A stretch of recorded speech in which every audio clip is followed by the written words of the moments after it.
So we are live, Romil. Good afternoon, ladies and gentlemen, viewers. I am yet once again with you with my 25th episode, which is the Silver Jubilee episode, I must say. And as I always keep telling you, that is the part of my vision and mission, how to unhook your past and win life like a warrior. So when I say warrior, doesn't mean that you every time you have to go to the battlefield and fight. Warrior, what I imply is that you should fight the demons within you.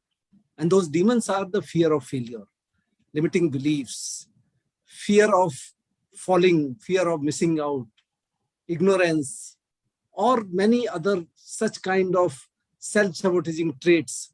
These are some of the things which we should fight within ourselves, and then we can have a wonderful life.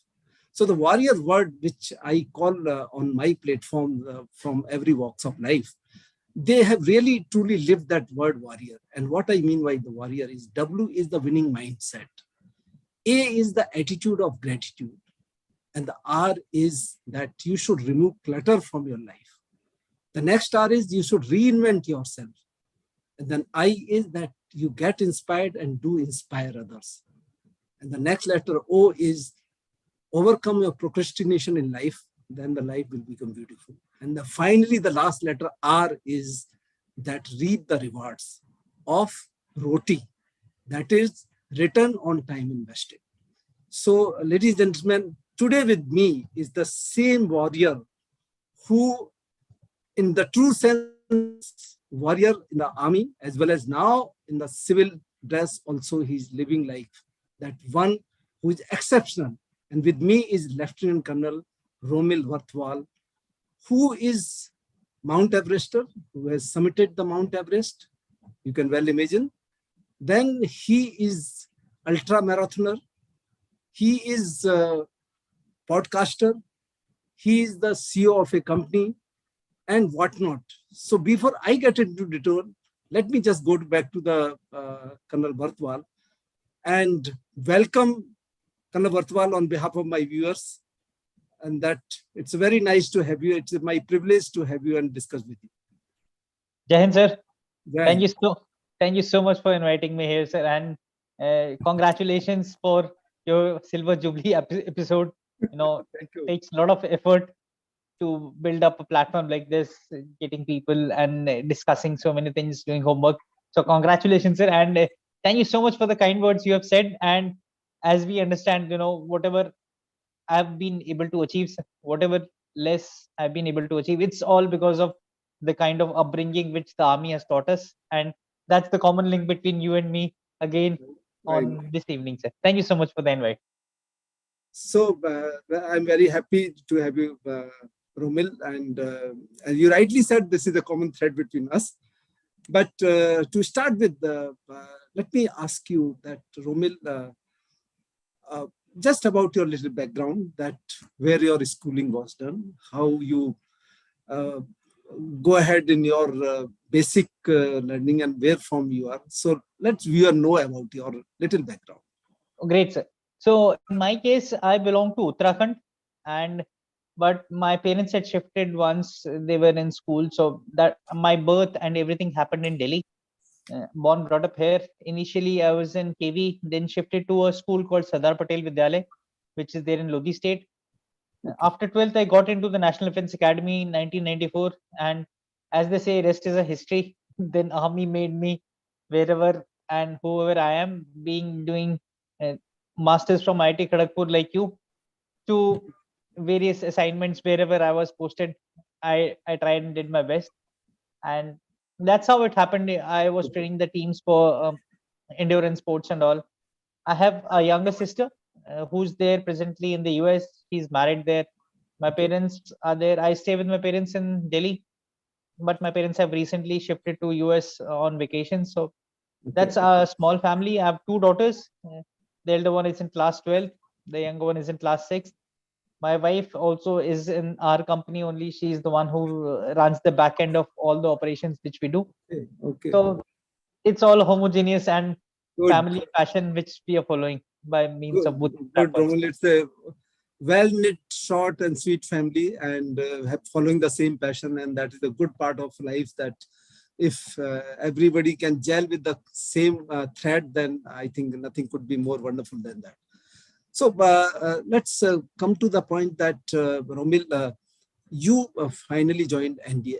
How this idea of joining NDA, you germinated, when this idea got germinated in your mind and then finally you joined? Because I remember I read somewhere or other, I listened somewhere that one of your uncle sometime has said to you that you will come back in 7 days or 1 week back. So why he thought that way? And then how did you prove him otherwise, which you have been proving time and again. So we would like to know that little story. Great, sir. So in my case, what happened, I was in class 7th, wherein on television I saw some documentary about Scenic School and all, and I asked my parents if I could appear.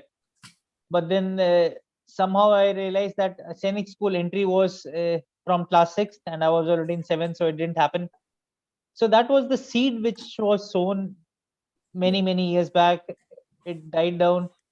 But then somewhere on the back of mind, after my 12th, I thought, let me appear for the NDA entrance exam. Once I cleared the NDA, it was like, let's go to the SSP center, give it a try, whether I'll make it or not. But once my name came in the merit list, everybody was surprised because I was very feeble, 45, 46 kgs. In general, outside perception is that if you're 6 feet, 5 inches, big mustache, then only you are fit for army, which we all know is not the case. It's the man behind the machine which matters rather than the size of the person. So that was the reason. And there were a lot of inhibitions, concerns from my well-wishers saying that, you'll not be able to live up to the army training life. And this in some way made it so challenging for me that I had to, make them realize that yes, the person who is 5 feet some inches is definitely capable of making it to the Indian Army. Yes, you are right, Romil. What you said is that this perception in the civil society is always that you should be very tall, very handsome, very sturdy, and quite a hefty one. Then only you can make it, which is not the case. You find what you need is the robust mindset. What you need, the robust reasoning, intelligence, basic intelligence. That is what, and you rightly said. In fact, I remember that when I got through, or rather I went for SSB, my mother said, not only that, my mother said, कि तूने कभी हाथ में डंडा तक तो लिया नहीं, स्टिक तो ली नहीं, वहां बंदूक कैसे चलाएगा? I was a very studious kind of student, never thought of this. She said, how can you become a soldier or take a gun in your hand when you are not used, never a stick in your hand? So that is the perception which has to be broken. But Romil, I'm sure that you might have, because that was the craze that time that somebody should do engineering or medical or this thing. So there must be also this dichotomy between the parental requirement and your this thing. So is there anything related with that? Very true. So, obviously it happens, being the only son in the family, parents, there was a bit of resistance.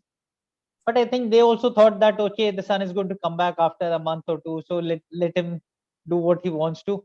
And that was the reason my parents, initially, there were a lot of reservations. In fact, I remember after second or third term of NDA, whenever I used to come back home, my parents used to say, okay, if you want to give up, it's absolutely fine. You can stop the training. We'll get you back. And later on, they also realized, that, okay, the son is happy doing what he's doing. So that's where the happiness of the whole family lies. And then they became very supportive that, okay, yes, that's where the happiness is. And in the end of the day, army, we all know, is the most respectful profession we can ever imagine. So that was one more reason wherein they agreed, and they've been supporting after that. See, it's not, one thing is that you rightly said that it's happiest, but I must say it is the safest place as well. See, compared to the other thing, the way the organization looks after you, correct, sir. The way the organization takes care of your safety, security, everything. Okay, I don't think I have served in the civil before joining army and after joining army. I don't think there is any organization which takes care of an individual, whether Jawans or an officer. No organization takes care. Nobody is bothered. Means once you are out of the office in the civil, whether you meet with the accident or whether you are reaching home or not, they are none of the concern. Whereas in Absolutely. army, you know that till the every day they are worried about your well-being. Okay? Correct. That is the difference. Agreed, sir. Yeah. So, Romil, NDA, of course, is a prestigious organization, and you did from there. Thereafter, you must have gone this academy, Indian Military Academy, again a very prestigious organization, academy.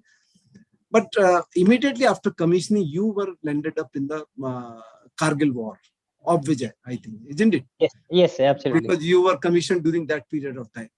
Yes. So how was that experience, or how did you overcome, if at all there was some demons of fear that, yeah, I'm going to the war region? Because it's very rare that somebody get commissioned, because it is a lifetime opportunity for a person to get into the war zone straightway. Yes. Okay. So would you like to say on that something? So as you said, sir, there were never any demons sort of a thing, or never any inhibitions, because you yourself said that it's a lifetime opportunity. So Yes. we felt blessed that we got that kind of an opportunity of going to Kargil War, and we were posted on the line of control. And though I was just 6 months after the training, we got posted there, but then we had so many JCOs, we had so many Jawans who've been there for 20 years, 25 years, guiding us. So there was never any doubt or any demons which stopped us from doing what we were supposed to do. So that was very, very clear. And the hierarchy, the leadership of a battalion, of the unit, was as amazing as it could be. We had best of officers. We had a great tenure on the line of control, even though war was there. So it was a great learning, and uh, every day was like feeling that feeling of being blessed, that you got an opportunity to be in this place, right place at the right time, and we are always Right. thankful for what happened. So any one odd learning or two learning you would like to tell of that period, which was other than the training part, IMA or NDA, means since you have been there right in the war itself, any two learnings which you would like to share with us? So learning, we would say that once you are out of the academy, you are very fresh, and whatever you have learned sincerely during the training really helps you out once you are on ground, and Yeah. that's what helps for you to survive, and the dependency of so many people around you. So first and foremost was sincerity in training really helped, because all those drills which you had learned fresh from the Indian Military Academy and the NDA, you could see them happening on ground. The Yeah. battles which are there, the counterinsurgency operations which we used to learn, all those you could practically see, and you could feel thankful that of the instructors who had taken so much pain to guide you and been there. So that was one, that learning which you do, it never goes waste, it always helps you out. And in army, it's about life and death. If you have Right. really done things properly, chances are that you would be alive. That was one. Second was the real sense of camaraderie comes once you have the bullets all Yeah. around, and Yes. that's where you realize. I remember one of my Jawans, it was raining the whole night. My bunker was completely getting wet, raindrops falling. So this guy, irrespective of bullets coming or anything, he just went up there, making sure that the officers' bunker is well protected of rain and all. So these kind of things you don't I even know. imagine happening outside. So I know. the camaraderie and the sense of belongingness which the army taught in those times is really going to have a big mark on my life all through. Absolutely. What you rightly said, these both the 2 points. One is the training, and another is the camaraderie. And basically, if I can summarize in the one line, that implementation of information is the transformation. So whatever you learn in the academies, that is being implemented on ground, and then you get transformed as a Yes, real ground officer on that. So absolutely, sir. Very where true. were you posted in the first time? So I was in Noshera that time. We were just on the line of control, Okay. and there were bullets firing Naturally. happening every time. So, and as we understand, this line of control is that time there was no border fencing. So wherever you are, that is your territory. So it used to Yeah. be that rule of land that way. In fact, I also moved not during exactly the Kargil War. Immediately after the Kargil War, I moved that side. And Okay, sir. still that rockets and other things were flying. True, sir. And you can see those whistling sound and other things while lying down under the sky. Absolutely, sir. Yeah, that's a part of it. So, Romil, I believe that after that you continued in the army and must have become major by then, somewhere in the age of 30, 34 and 35. Then you think of, यार अभी आराम से party वार्टी चल रही है, office भी चल रहा है, एक्सरसाइज भी चल रही है, सारे काम चल रहे हैं. And then you get into it, शादी हो जाती है, then you are blessed with the children and all, then you get into that kind of a one comfort zone, okay? Yes. And that is the time you sometimes get realization कि यार कुछ अब करना चाहिए, because it's become a routine now, okay? Yes. So what did you think of at that stage that, yes, I should differentiate myself with the run of the mill? That's a beautiful point you have raised, sir. And in other terms, some people call it in civil society midlife crisis. Yes, So yes. in Forge, it happened the same thing as you said. Everything was going perfectly fine. Yeah. You know, no complaints whatsoever. But Yes. somewhere down the line, as you said, there's something which is missing in life. You know, Yes, that yes. thing happened with me too. Once I was posted in Ranchi, and then I thought, this is not the way I wanted my life to happen. So let's do something. And then I opted for the masters from IIT. That was way back in 2009. It didn't happen. I couldn't crack the interview in the first attempt. So I thought, let me go back, try again. It wasn't easy because as I did my graduation from the National Defense Academy, I was a third division. And NDA third division is not related to, your intelligence. It's more related to a lot of other factors of coping up with the army kind of a thing. So that was the reason. And that is where once you talk about demons, I had to keep those demons down that, whatever past has happened, that's past. Let's make a change. Let's make things happen. And then, as I said, after my first attempt, I couldn't make it to the interview and I was pretty disheartened for obvious reasons. But then again, I put the demons to one side, pushed again, and next time I could make it. And that was a big turning point of my life. No doubt about that. Yeah. See, in fact, Romil, let me tell you, there's so much of similarities between your experience, though we are meeting first time, or rather we are discussing first time, but there's so much of similarities because I can relate myself. In the first attempt, I could also not get through in my MTech for Kharagpur. Means I was rejected by the MS itself on some pretext. Okay. But then when I was doing Geo in the Military College of Telecom Engineering, yes, I was doing a course, advanced course there. And I applied when we came to know that there is a time in this thing. But two of my batchmates got through, but I couldn't make it. But next time when I went back to the unit, I decided, and that unit was detachment, which was at the height of 10,000 feet, all alone. So I got all the time to prepare myself, and I did that, and I made sure I plugged all the loopholes wherever there was a reason to not get through. And then in my batch that year, I topped. I came in the top in the list.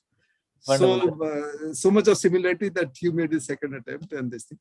But since I had the experience of the same place and you did the same experience, I would like to know from your point of view. See, when as an army officer you go there IIT, okay, which is the dream. I had a dream. I had a dream to get commissioned also, and I had a dream to sometime study in the IIT, which I never thought I will realize this way. I tried before that, but I couldn't succeed after 12th or so. So when you reach there, the takeoff point in IIT is here, whereas you are here. Now they start from here to top. Okay. So what you have to do, you have to bridge this gap also. And at the same time, you have to keep pace with what is going on. Correct, sir. How did you manage it?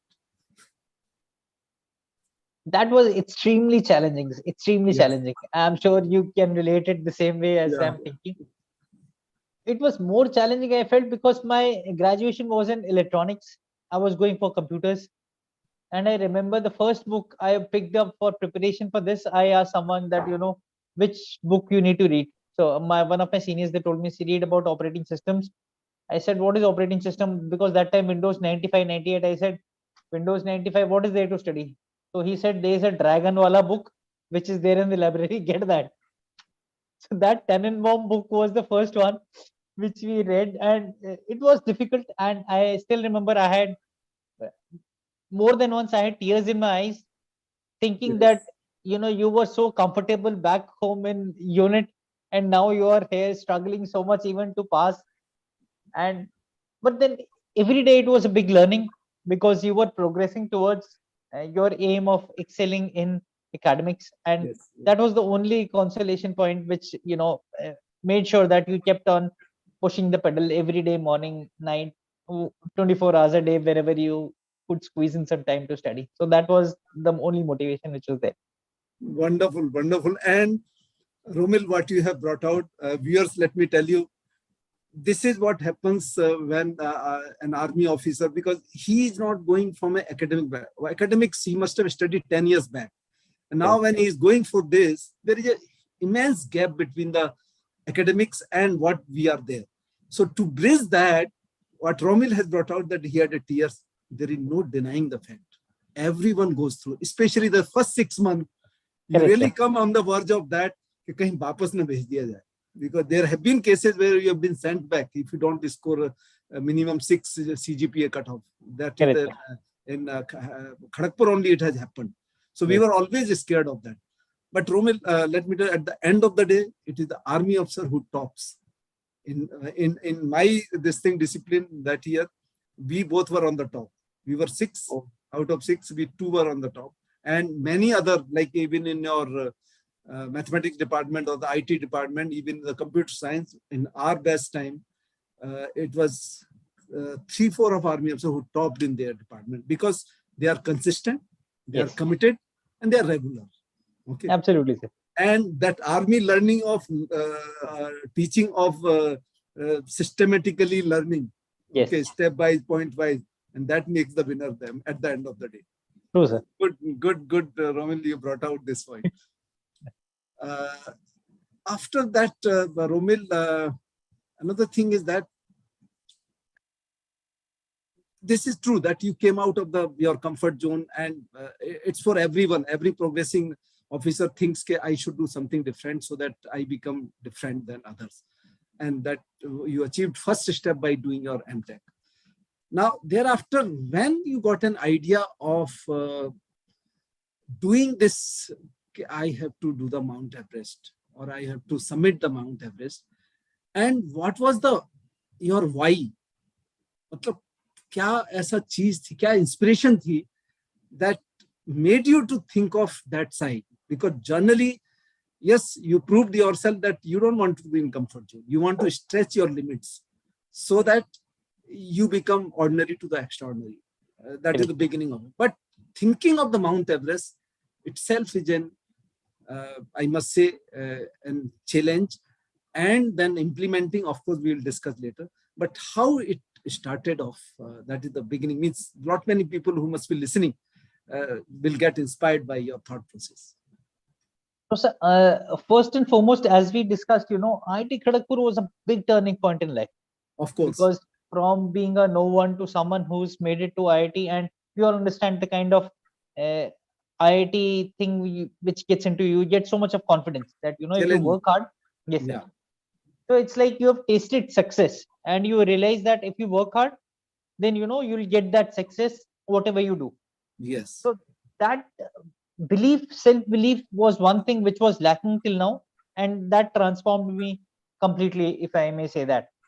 So then I started getting into endurance sports like long distance runs, long distance cycling, half Ironman events, and the same thing continued. That if you work hard, you'll get success. And success and reward came once you worked hard. So this understanding continued, and I got the results all same in be it running, be it cycling, and similarly I went for the Boston Marathon in US, so that also succeeded.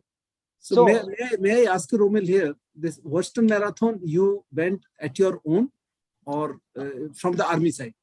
No, I went on my own, sir. Army was not sponsoring because it wasn't related to the army, if I may say.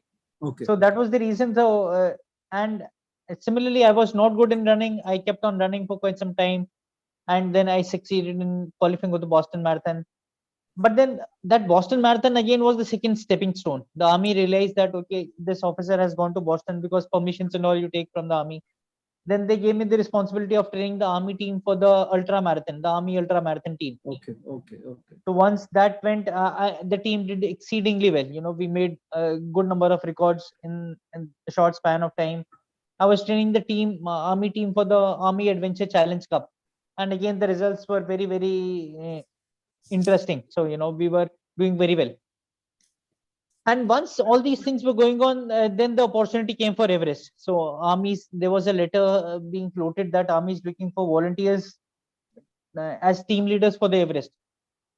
And I felt that academically, whatever I had in my hand, I have done it. Running, okay, I've done the Boston Marathon. Cycling, I was doing Super Randonneur, half Ironman event I had done. I was training the team for Adventure Cup. So this was one aspect which was, I thought, that will give me a good high. So for that adrenaline rush, I said, okay, I'll opt for it. But then there were a lot of people who were keen on, because Everest has got so much of brand value attached to it. I said, let's do it. And with the scheme of things falling in place, I got selected as a team leader, and then it happened. Before go ahead in that, viewers, let me just summarize for the understanding of everyone. You see, what Romil has brought out is a very important lesson. See, he was not a good runner also. He was not an adventurous sports. But the mere fact that during the MTech at IIT, he realized that everything is possible if you put in effort. And that is where he explored his possibilities. And possibilities are infinite. That is what it proves. It's infinite, the word.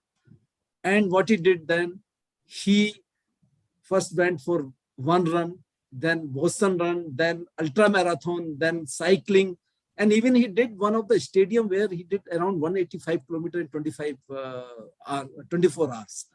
So systematically, it's a calculated step-by-step progress. Then nobody become a Mount Everester in one day. And that is what it proves. And that is the learning for us as a leader, that anyone can achieve anything provided you are committed, consistent, and hardworking.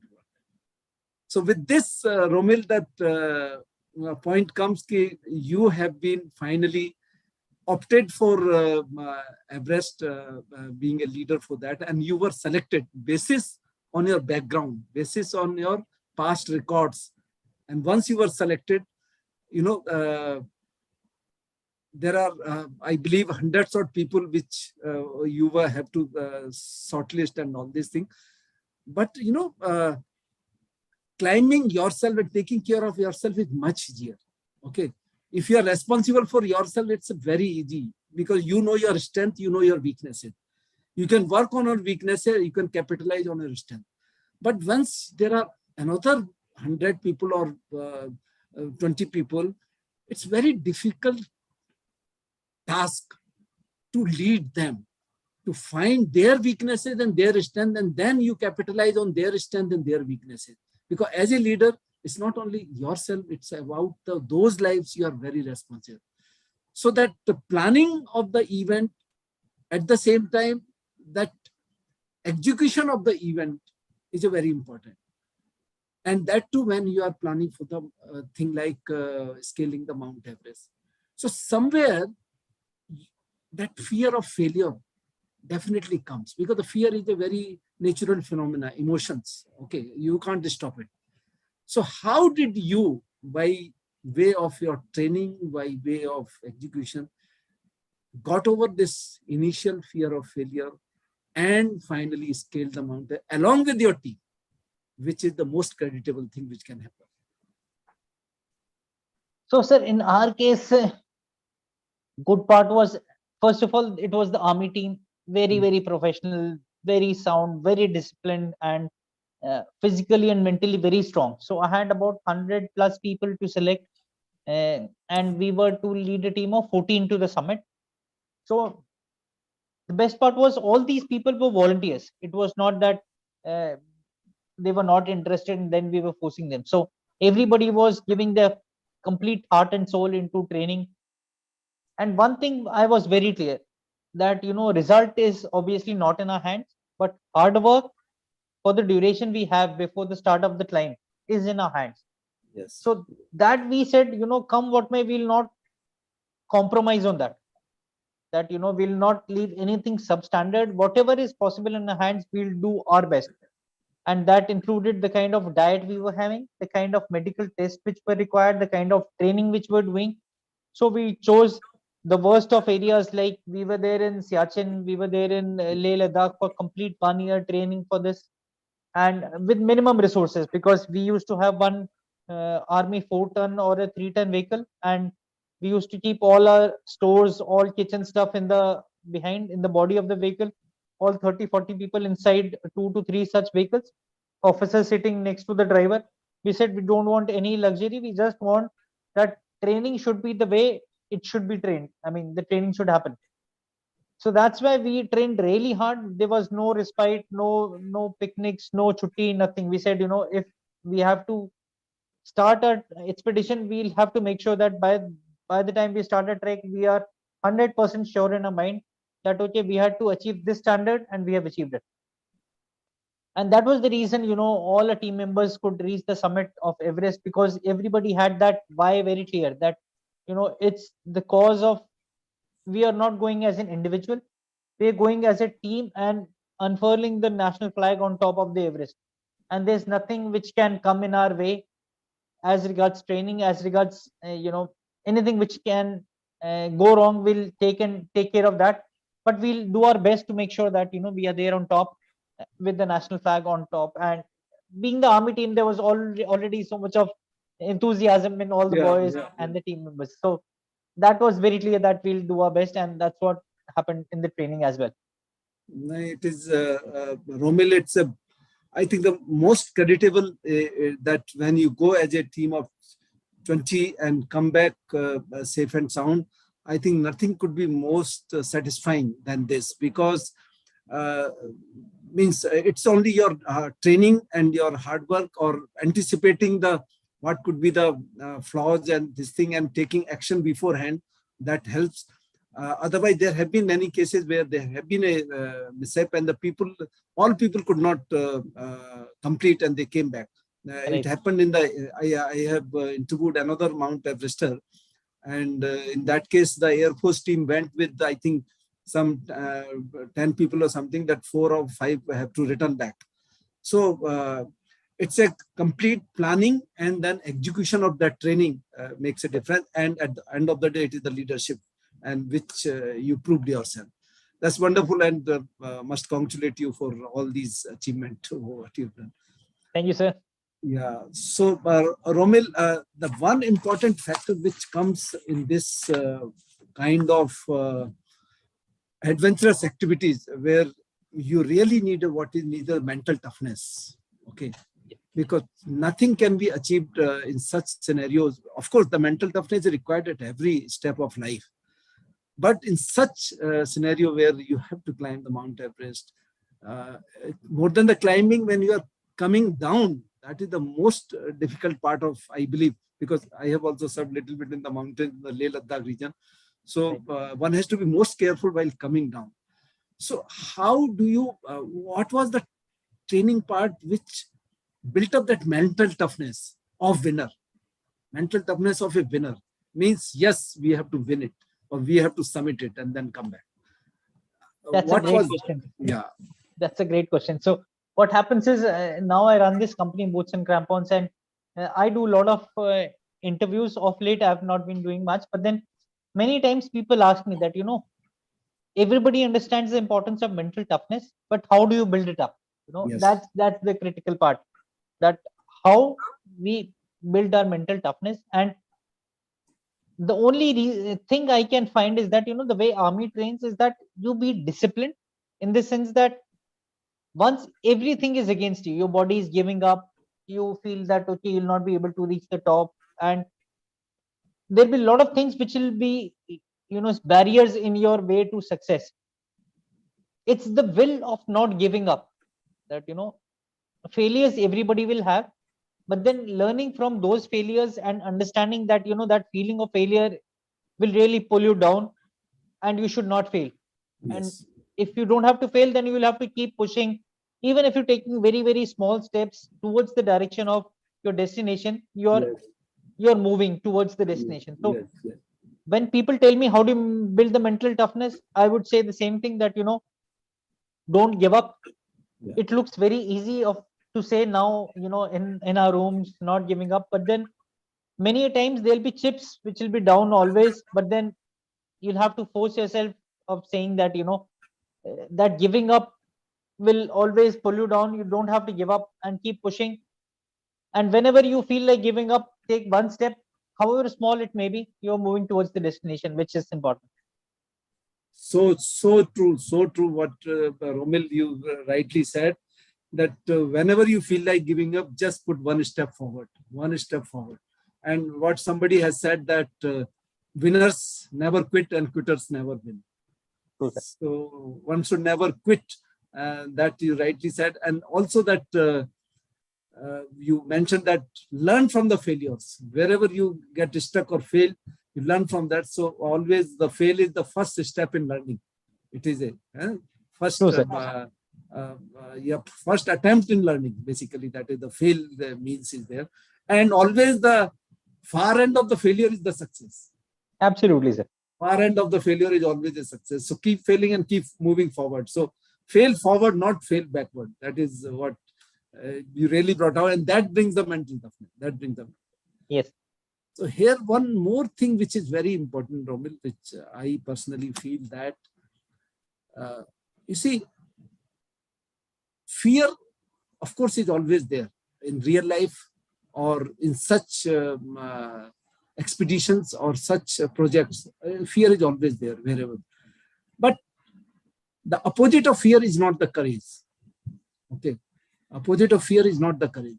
In fact, the courage is the action taken in the presence of fear. Yeah. Okay. So how do you see now as a courage after having done so much of adventurous activities, whether it is a ultra marathon or whether it is a ocean marathon or whether it is a climbing or scaling the Mount Everest, how do you see that courage is the thing? Because see, there is no pill to gulp it and then become courageous. Okay. So how do you see the courage? For us, I feel, sir, it's much easier being a Fauji, that you are surrounded by the people, and so many motivational stories of people fighting Kargil war, or fighting. So many cosmates of yours, mine, have sacrificed their life in the thick of enemy, and very very daring actions. So we have such role models always available with us, that these are the people who have lived up to the reputation of army. So courage for us is not very difficult, because we have live examples every day around. There'll be a lot of people in army, air force, navy, who have done unimaginable things, as we may say, that they've fought hand to hand with enemies, and then they've been able to survive and bring laurels to the country. So for us, it's not that difficult.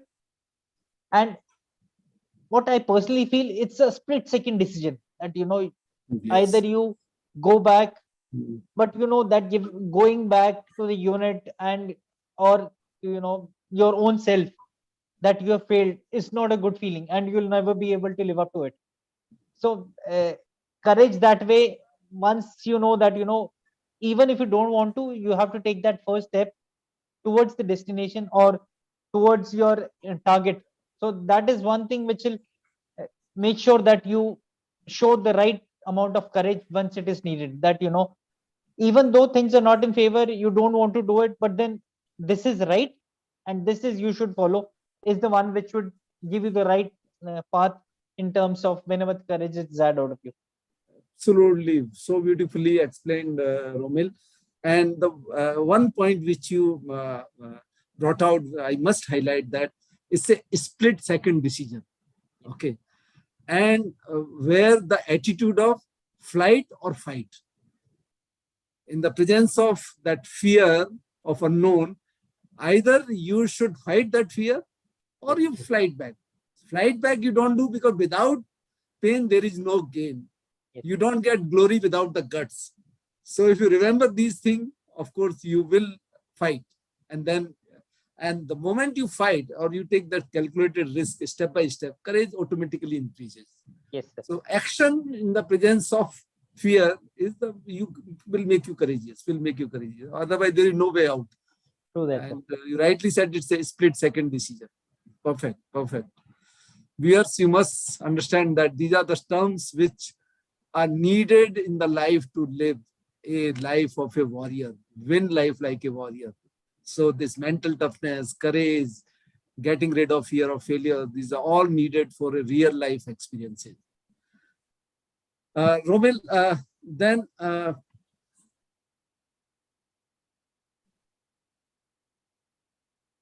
the training and preparation for the Mount Everest. So many people who must be listening, basically the mid-career professionals or midlife people like you or me, somebody might be having the feeling of, yaar, shayad hame bhi mauka mil jaye, hame bhi karne ka mauka mil jaye. You would like to enlighten them that how, if anybody wish, or my children might wish that they wanted one day to become a summiteers of Everest, how they should plan, means what you would like to suggest them, how they should go about. Of course, first they should dream, and thereafter how to realize the dream. I think there is no better person than you should tell, because you are leading right now. So I'll tell you, sir, what I did, and people can draw parallels to it. So in our case, everyone need not climb the summit of Everest, but we understand the benefits of outdoors, the benefits of trekking, the benefits of climbing, which no books, nobody can teach. You have to experience it on your feet. Once your heart pumps, you're getting breathless. Once the oxygen level goes down at higher altitudes. So all these kind of experiences are the ones which shape the person you really are. Uh, you might read a lot of books which would say that oxygen levels becomes 1/3, 1/5, 1/10.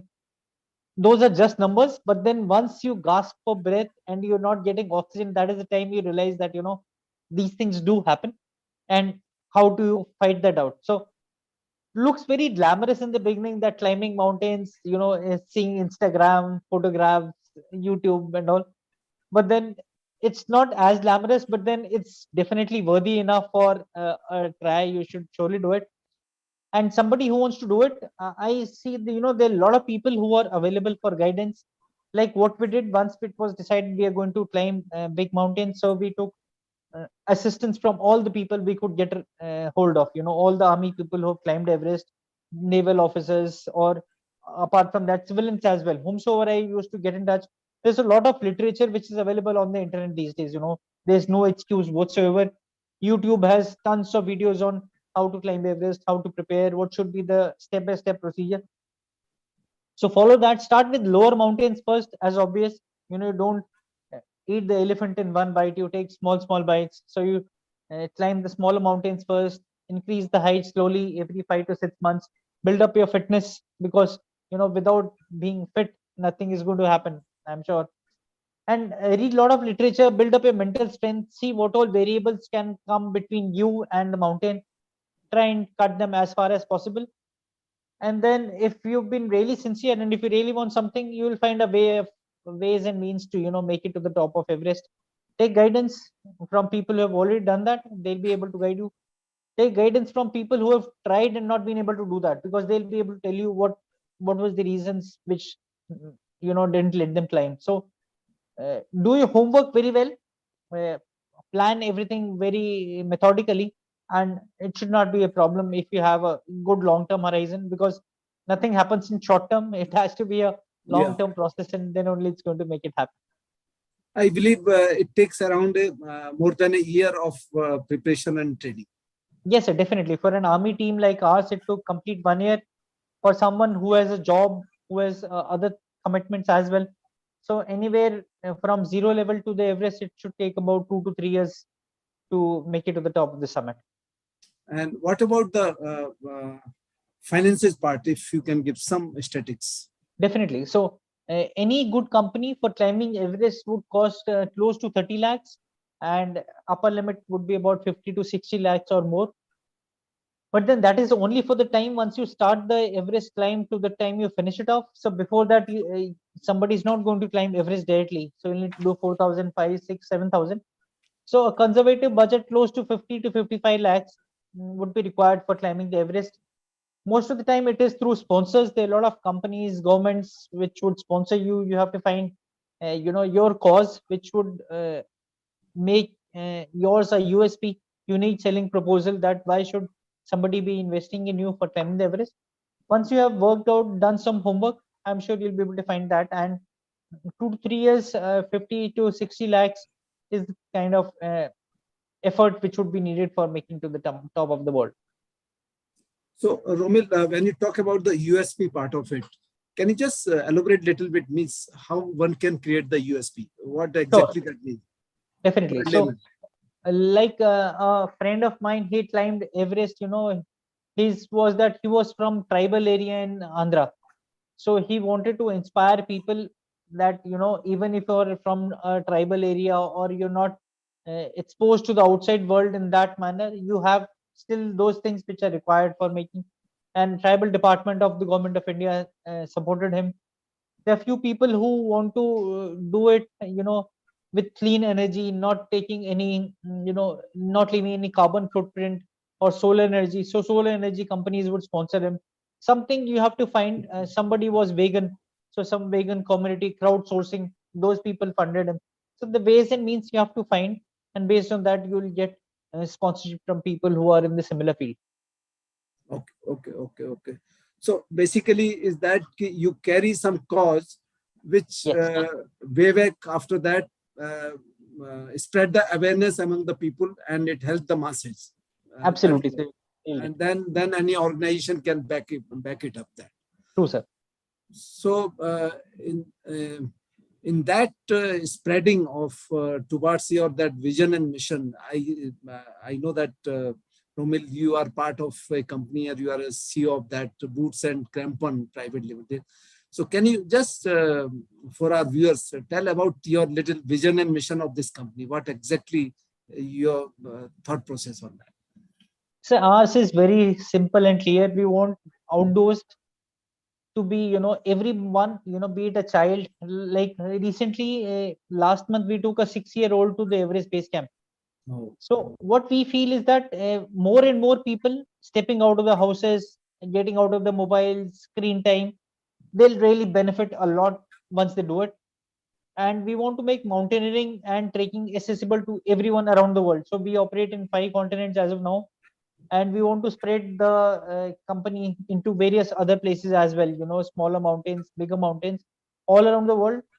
We want all the people around the world to visit India, see various mountains, because we have that unique thing. You have mountains, you have different flora and fauna in the country. So that people should come visit us and see, like, be it Himachal, be it Uttarakhand, be it Leh Ladakh. There are a lot of mountains. Same is Northeast. So India has a lot of variety, and our aim is that people should not feel that, okay, no, trekking to apne bas ki nahi hai, hum to bahut age ho gaye. Like we have a 70-year-old. He's training for Everest with us. So it really inspires us once we see such people from 6 to 70. If they can do it, I don't think there's any excuse for people to think, nahi, let me go out to a beach and spend time there, rather than pushing your body. So once you push your body, you come out as a better person. You understand your capabilities more. So that's our aim, to uh, inculcate such habits to getting into fitness and outdoors to more and more people. Wonderful mission and wonderful vision, Romil.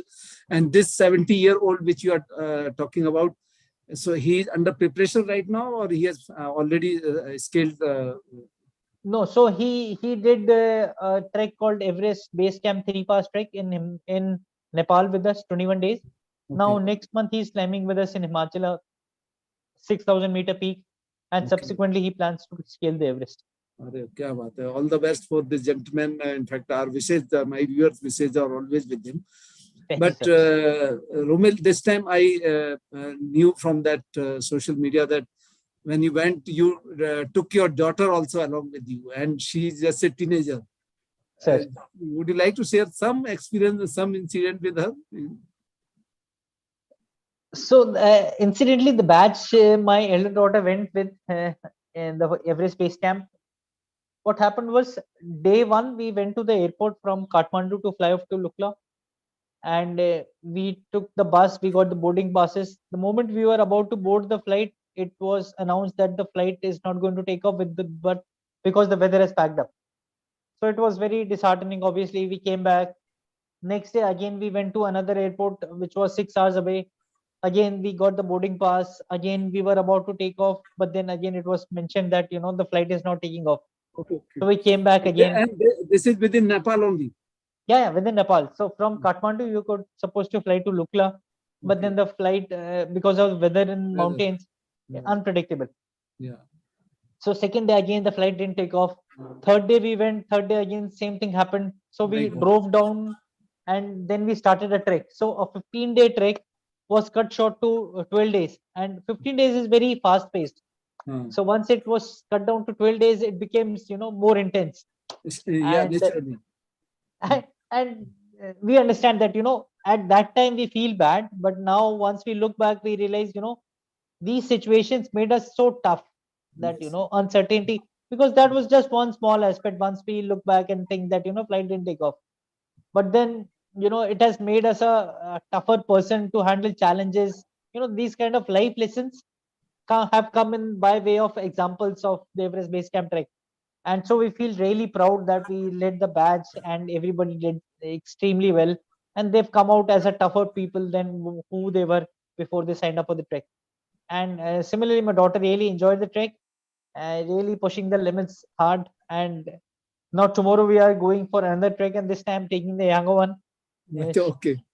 So she'll be joining me for another trek tomorrow for Himachal. So it's a good experience. How old is she, the younger one? She's 10, sir. She is 10. The elder one is? Elder one is 16. Okay. Because one of the picture which you have posted that she was cried also, but at the same time she was energetic also and moving forward. So these are the real life things which viewers, you must understand what Romil has said, that you have to push your limits. And there is no one better than you who knows your limits. And the moment you push your limits, tremendous amount of capabilities every human being has. And that is what the lesson we must learn from today's discussion. And Romil has brought out all the points, whether this mental toughness, courage, how to overcome fear of failure, and the uncertainties. Right now, he said that life itself is uncertain. So why to worry about it? You don't know tomorrow what will happen. So these minor events happening in the life, it's a very small events. And go with the flow without bothering about that. And uncertainty which he has brought out, especially in the mountain region, so it happens every day. In fact, everyday affair. Like Leh mein, Romil, if you are there, वो IL आएगा कि नहीं आएगा, कब वापस आओगे कि नहीं आओगे, it's experienced by everyone, isn't it? Yes, sir. Very true, sir. Yeah. So, Romil, on behalf of my viewers and me, I must thank you so much and wish you all the best for all the missions ahead, and to you and your teams, and keep spreading this awareness of keeping fit and adventure sports. And I wish sometime I also become a part of your mission sometime. Let me see that. And I'm quite enthusiastic that way. I'm a fitness freak as well. And I love to that. So last word from you for the viewers. So thank you so much for inviting me here. It was such an interesting discussion. I've not been doing it, missing it because of my work thing happening these days. But then always a pleasure interacting with such energetic people like you, sir. And thank you so much for inviting me, considering me worthy for it. to the viewers, I would say only one thing, that, as sir mentioned, keep pushing the limits, because every time you push the limits, you come out as a better person. You break your thresholds, break your things, and you are ready for the next step, as always. So keep exploring the world. There's such beautiful things happening, so much of adventure happening outside, and it's so worth it once you push yourself and you see people, because we see a lot of people crying once they join us for the treks, and they'll curse themselves for signing up, but the moment it's over, next 2 days they'll say, Romil, when is the next one? We want to just sign up for the next one. So it's just that they realize the long-term benefits, and understanding what life really is all about, rather than being restricted to Netflix or mobiles these days. Thank you, sir. Very nice. Thank you so